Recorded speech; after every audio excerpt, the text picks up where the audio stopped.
Well, I've had quite a few people ask for this one and I've been slacking on making it, but today we're going to be giving you the best Reaper build. Now this weapon can kind of go a couple different ways. Mainly you want to try to focus around skill, but you can throw a little bit of combo in there too. The main reason is because those basic attacks will add 25 extra rage to your meter. Now as far as making a skill build, you want to do everything you can to just grab whatever bolt you see. Our great stat will be add 1 bolt every single round, and then the epic stat is going to be an additional 35% to bolt damage. At legendary, lightning damage is going to be an extra 25%. Get this thing to mythic, every bolt has a chance to get turned into a death bolt. Well, and that rage skill is going to be casting 3 death bolts, and each one is going to increase by 16% up to 6 times. So the first 3 that you launch, the first one will be normal, the second will be 16%, the third one will be 32%. So believe me, it doesn't take long to get these things maxed out. As far as the armor, same as always, throw the revival cape on and PvP, the guild battle, or even the dungeon raids. The Dragon Breath is a no-brainer for the chapters,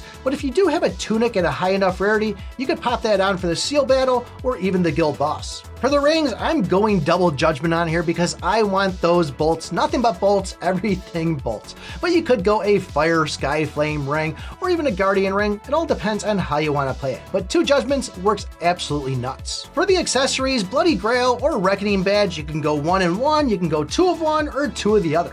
Doesn't matter, either of these things is going to work out pretty nice for you. I went 1 Bloody and 1 Reckoning because that's just what I have, and like I said, it did a decent job. Now when it comes to pets, I would love to go in with Elsa, Freya, and then Flash, but unfortunately, I don't have the skill damage reduction or basic damage reduction, and it was just absolutely wiping me. So instead, I went with Elsa, Ellie, and then Slime King, which, like I said, having a little bit of combo in there actually ended up doing pretty nice, and I was still able to beat the chapter. For the mount, I went Luminous Dragon, but you could go the Sphinx if you want to try that route. We've talked about this, not really a big difference on it, but I find that the Luminous seems to feel a little better. And if you did want to mix it with a little bit of combo in there, Diego's a really good choice to use, and the fact that you're going to get a couple more of those rages popped off. For the artifact, I feel like Spear of Thor is a pretty good one to use in the fact that we're kind of working around those bolts. However, if you do get to the point, you could always try the axe. That one looks like it's going to be doing bolt damage also, but still don't have it, so really can't give a good test on it. I think we'll have to come back to that to see once I get it, which one really does the better job.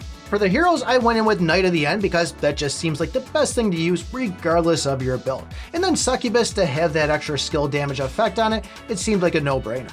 The Wise Archdemon seemed like a good brand to go for it. We're going to get a whole bunch of skill pluses on there, so that seemed like a good idea. And the fact that Harpy is going to start with skill lightning, it just seemed like an easy way to knock that off the checklist.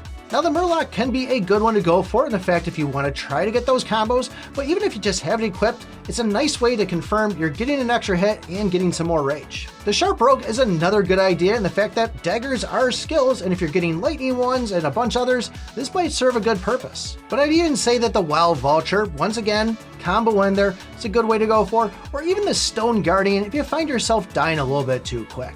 I think the winning legacy on this is going to be the Ghost Legacy. However though, I barely have anything in this, so I went with the Skeleton on it, which once again, works pretty good with combo, but if I did have all these things maxed out, I'd probably be going for the Ghost. But I'll be honest with you, taking a whole bunch of Mythic and Arcanas off to go and throw this gear in and still wipe a chapter with no problem, I was actually surprised. This is a very powerful weapon, and I could see why people tend to love it. If you guys want to know how to get max rewards on the new Cappy machine, take a look at this video right here. Thanks for watching, and remember, I pick my butt.